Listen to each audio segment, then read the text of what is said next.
Hi, this is All Access with John Samuel, and this is a show where we share the stories of leaders, entrepreneurs, and advocates and how they're improving the lives for people of all abilities.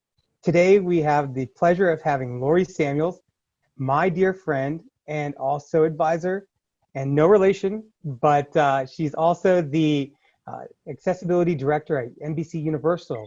And I'm super excited to be sharing her story and how she got into accessibility and some of the cool things she's doing now.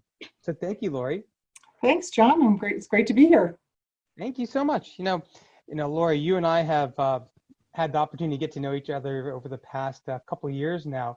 And, I'd love to learn a little bit more about your background, because I know you went to the very first high school in the country, and would love to kind of hear how you got started there. Sure.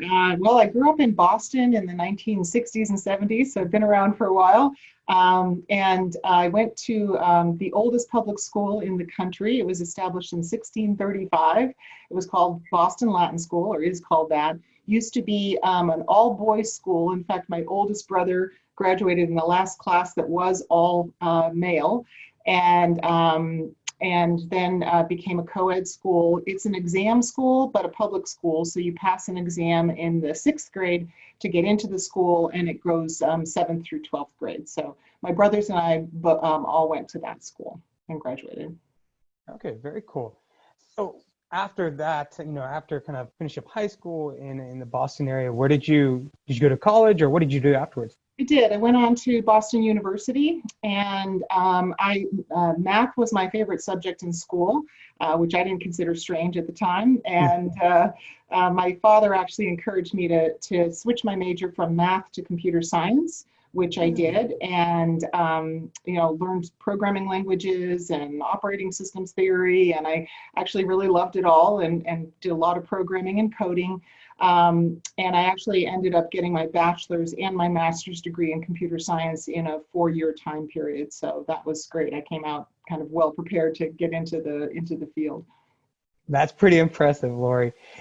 So Lori, during like the time when you were going to college and grad school in computer science, what was it like being, was there a lot of women in computer science at that time? Or no, definitely not. I'd say with a couple, I probably had a couple of girlfriends in the computer science department, and really probably the rest were mostly guys. I happened to, get along with everyone really well, so I never had any issues. I never personally felt like I encountered anything that held me back gender-wise. But, I've had a great experience all through my career in terms of working with both men and women, but certainly in terms of numbers, the number of women in the field is a lot smaller percentage-wise. And the thing that troubles me a bit about that is that the percentages have actually gone down since, we're talking in the 1980s, and it's actually smaller percentages of women going into the field, which is discouraging. Yeah, that's really surprising. I had no idea that the numbers have been going down. Do you have any ideas on why you think so? I'm really not sure what the root causes are for that. I would say, it's possible there seems to be some, social pressures around girls not being encouraged to go into STEM careers. And of course, there's a lot of good initiatives to counter that pressure if that is one of the factors. So, I actually participate in some nonprofit organizations that focus on getting kids, in this case, Deaf Kids Code, which is an awesome nonprofit organization that I've been working with for a while, that's focused on getting the deaf community and deaf kids into at least exposed to the possibility of having careers in science and technology. So I think lots of similar efforts are underway for girls as well. Oh, that's very cool. Yeah. No, I'd love to, I know that you've got this connection with the deaf community working on with the Deaf Kids Code, but how did you get into the accessibility space in general, or did you go in right after college, or kind of? No, actually, it's a great question. I think, I consider myself a passionate ally of the disability community, and I think that passion kind of came from my own personal experience. My I mentioned that my brothers and I went to Boston Latin School, and we went to Boston Public Schools. My sister, who has cerebral palsy, was not actually even given that opportunity. So my sister Karen, had to go to a different school. She didn't get to go to public schools like the rest of us did. Oh, really? She went to a school, and it's actually a horrible name, so I'll say it, but just be aware that this was back in the 1960s. It was called the Industrial School for Crippled Children. That was the name of her school. And as bad as the name sounds, it was, there were wonderful people who worked in the school and awesome teachers, and we were very connected with the school as a family. But I think I was always aware from a very young age that my sister faced many more obstacles and much more discrimination than my brothers and I experienced as we went about our way growing up in childhood. And so that was just ingrained in my DNA as a child. Yeah. My sister went on to get her associate's degree, her bachelor's degree, and her master's degree ultimately in social work, and worked, and lives independently and worked in hospital administration. So, she's great. But every step of the way, there was always something that was in the way for her. And we as a family, always supported her very much. And we tried to make sure our family was a kind and safe place for her to be, because she faced discrimination out in the world. So that I think was my personal, initial connection to disability. Awesome. And I also love technology. So it was fairly early in my career that I began to do some work. This is actually moved out of Boston and over to San Francisco, and was working for a company called Broderbund Software, where we're building software products for the consumer market. And I, at that point, got interested in how we could make sure that those products worked for everyone, including kids who were now in the 1990s beginning to go to public schools, kids with disabilities who might needed some different technology to make things work for them. Oh, that's very cool. That's really interesting that you got started kind of really in the beginning of your career, thinking about access for everyone. That's really Exactly. cool. So after that experience, kind of where did that take you from there? Yeah, so it was a really interesting time. This was probably 1993 to 1998. I was the director of engineering for Broderbund Software at the time. The product that I worked on primarily was a product called the Print Shop, but there were others as well. And it was there that I started going to conferences like CSUN and Closing the Gap, and working with some companies that were building assistive technology, like alternative kinds of keyboards and tracking devices that in particular, this was kind of focused on the school and educational market. So I really just kind of try to start bringing this awareness back into my engineering team and to the leadership in the company, and they were fully supportive. It was pre-internet, it was pre-WCAG, none of those standards existed at the time. But the idea that if you developed your software to meet certain standards and not make assumptions that people could use a mouse or could see the screen, that you would be more compatible with these assistive technology devices. And so that was the sort of advocacy. It's been fascinating for me to see over the span of my career, going from Broderbund and Microsoft were the only two mainstream companies that used to go to CSUN and these sort of disability-focused conferences back in the early 90s. And that, of course, has changed so tremendously. And now there's a focus on accessibility, which is awesome. And I've gotten the opportunity for the past 10 years or so in my career to pretty much focus exclusively on accessibility, which is fantastic. That is really fantastic. You mentioned the receptiveness of the organization to think about, even before the guidelines were there. What do you think it was about the culture that allowed for that? That's a great question. I would say that I think Broderbund as a consumer software company at the time was very focused on creating wonderful, quality experiences for adults and children to enjoy either in the classroom or at home. And so they were so committed to quality, to really rich, beautiful, engaging, wonderful, software products. And that I think they just perceived accessibility, at the time as just part of that quality measure.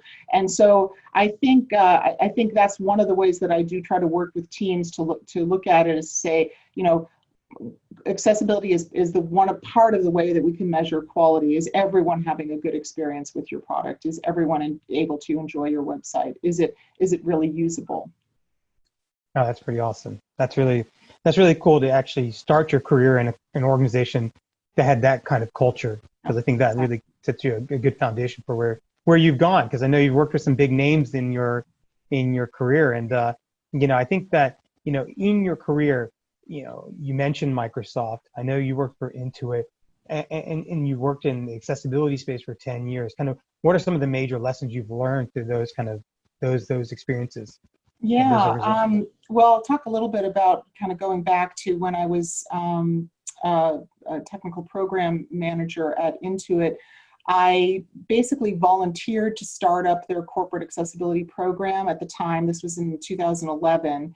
And so this was kind of my re-entry into accessibility from having done different things and taking a break to raise 4 kids and a few other things along the way. But in any case, when I was kind of back in the workforce in 2011, I joined Intuit, and which is also a fabulous company that's very committed to quality and innovation in their products. Again, because I was interested in accessibility, I volunteered to start that. And that was a great learning experience for me. We got the opportunity to work on many products, but the one that I probably feel most proud of is that we really leaned into working on QuickBooks, which is a small business accounting software that's widely used by both small business owners and people who are like bookkeepers and accountants and et cetera. So there had been a lot of ask from the blind community, specifically around QuickBooks, and we were able to start an initiative and get executive support for that, and just make a huge amount of progress in getting the core features of that product to be accessible to people who were visually impaired. So we felt really good about that. No, that's very cool. There's a couple of things I want to kind of follow up on. You mentioned you had that gap, raising the kids and coming back in. How was that re-entry? How was your experience getting back into the workforce? Honestly, it was, I was very nervous about it at the time. Very much felt a lack of confidence in going back in, particularly because I had been in technology, and there's so much emphasis on staying current in technology, and I think I undervalued probably the skills that I brought to the table at the time in terms of just organization and people skills and various other things that counted for a lot, as it turns out, but I didn't feel confident at the time. So it was a for me personally, it was a challenging time. Once I had gotten back into it for about a year or two, I certainly kind of regained my sense of confidence. But it was I think it's a rough transition to kind of re-enter the workforce after some time away. But it worked. I'm glad it did. That's great. Yeah, for sure. And, you mentioned that you volunteered to kind of lead up this initiative. And if I'm not mistaken, isn't Intuit the Lean Startup book is about? Is that correct? Yeah. Yes, it is. Yes, it is. Okay. Scott Cook is the founder. I actually knew Scott Cook personally, and he's a great guy. And yes, they're very much about design catalysts and innovation thinking and lean startup, and they very much embrace that model, and they have at least they did at the time, I'm sure they probably still do, they have a concept of really getting close to their customers and watching their behaviors and trying to kind of use that information to develop deep customer empathy. So again, accessibility was really in line with their corporate core values, and often is, frankly, in most corporations that I've worked with. on a positive note, accessibility is very well aligned with, if not, sort of an integral part of their core values. But sometimes again, the practice of it is just, competes with some other business priorities. So it's just important to have someone owning and driving it and helping the organization to make progress and do it better over time, so that we're not, so that we're making sure that everyone is included. That's awesome. I think, one of what it sounds like, you've been really just blessed to be able to work with a lot of customer-centric companies. Is that a true statement? Yeah, I would definitely say so. I think, and certainly Microsoft is another example of a company that just completely and thoroughly embraced accessibility in such a big and substantive way. And, for their CEO, Satya Nadella, to be speaking as frequently as he does and as passionately as he does about the importance of inclusive design and making sure that their products truly do empower every person on the planet to achieve more. That is not just a slogan at Microsoft. They do live it and breathe it, and it was wonderful to be part of that. It isn't, I don't want to paint a picture that says that I've never encountered obstacles along the way and people who are not as fully passionate and embrace the idea of accessibility. I have, yeah. But those are, fortunately, I think the trend is in the right direction, and I think that companies are beginning to also understand that embracing inclusive design, embracing disability inclusion, and practicing it is actually really good for business too. And so there's this is nothing that we need to come to the table, we shouldn't have to try to convince them, because there really is a solid business case for disability inclusion on so many levels. That's awesome. I love it.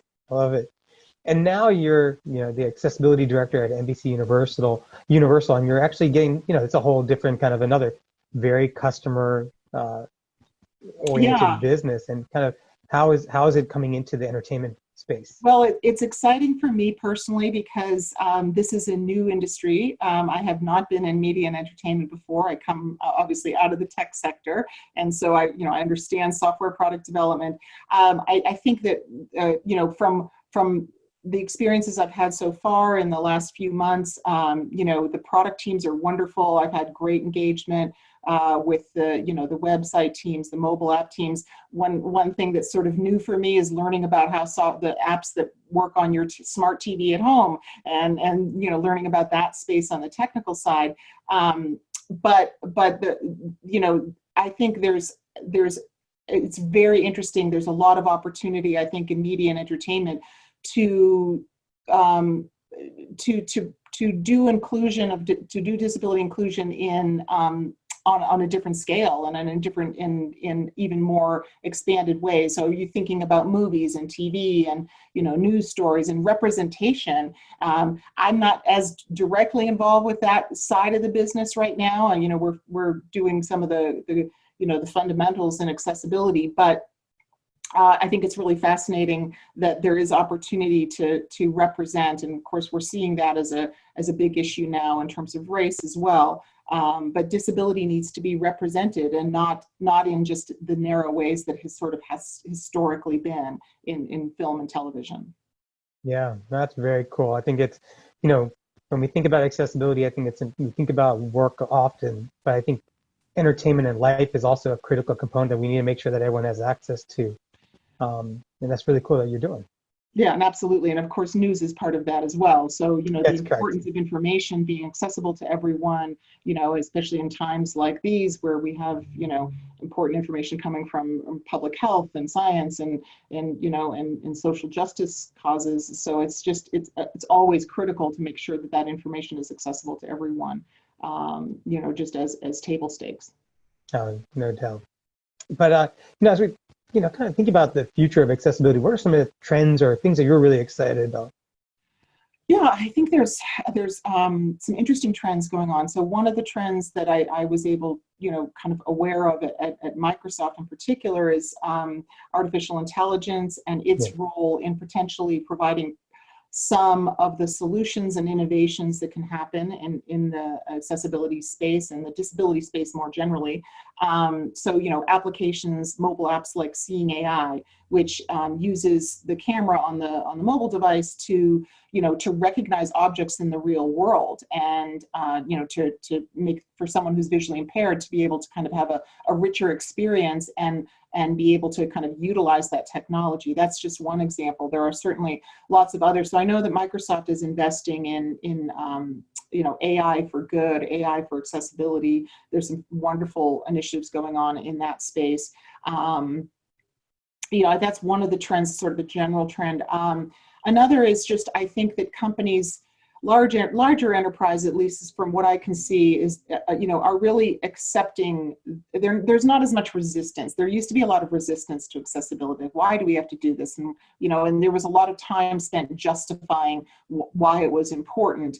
And so I think that there's less of that now. I think there's an acceptance of, okay, yes, we need to do this. That's right. This is part of what we do. And some companies might look at it through the lens of compliance, like privacy, security, accessibility, you got to do all that stuff. But at least it's becoming more table stakes. The other thing that's amazing to me is how much the accessibility community has grown as an industry. We have certifications now. We have people who do different specialties within accessibility. None of that was true 10 years ago. So there's been a huge growth.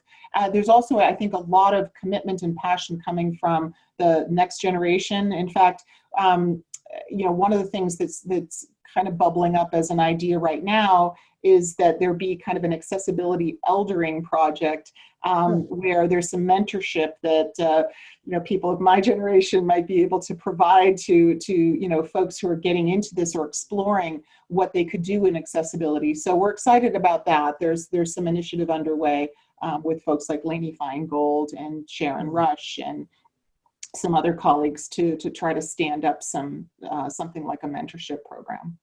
No, that's very cool. I know we don't have a official mentor program, you and I, but you have been a guide for me throughout this whole journey of me getting into the accessibility space and building our team. And I can't thank you enough for everything you've done for me and my journey. And for people who are interested in getting in touch with you, what's the best way to get in touch with you? Sure. They can reach out to me. My email is Lori, LORI.Samuels, SAMUELS, at NBCUni.com. So that's NBCUni.com. And I'm happy to talk to folks, and particularly people who are kind of interested in the field. And I'm just thankful for you to participate today and just be here with me. And I really appreciate everything you do, Lori.